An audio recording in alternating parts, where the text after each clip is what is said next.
কুমিল্লার মুরাদনগরে ঘরের দরজা ভেঙে ২৫ বছর বয়সী এক প্রবাসীর স্ত্রীকে ধর্ষণের ঘটনায় গোটা দেশ তোলপাড়। শনিবার এই ঘটনার একটি ভিডিও ক্লিপ ফেসবুকে ছড়িয়ে পড়লে বিষয়টি নিয়ে শুরু হয় সমালোচনা।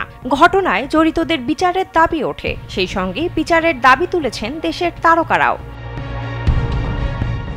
সামাজিক যোগাযোগ মাধ্যমে এই ঘটনা নিয়ে প্রতিবাদ জানিয়ে চিত্রনায়িকা নুসরাত ফারিয়া লিখেছেন, স্টপ রেপ।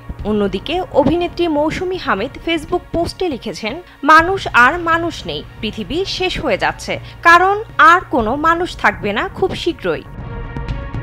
প্রতিবাদ জানিয়েছেন প্রার্থনা ফারদিন দিঘিও। তিনি লিখেছেন, ধর্ষণকে না বলুন, এর বিরুদ্ধে রুখে দাঁড়ান, ধর্ষণ বন্ধ করুন।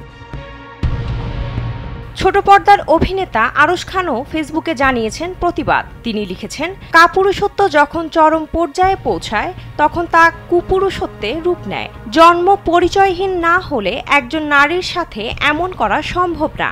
একবার জারজ সবসময় জারজই থাকে। এছাড়া চিত্রনায়ক জয় চৌধুরী, জিয়াউল রোশানও কুমিল্লার মুরাদনগরের এ ঘটনায় ধর্ষকদের শাস্তি চেয়ে প্রতিবাদ জানিয়েছেন। বিনোদন ডেস্ক, কালবেলা।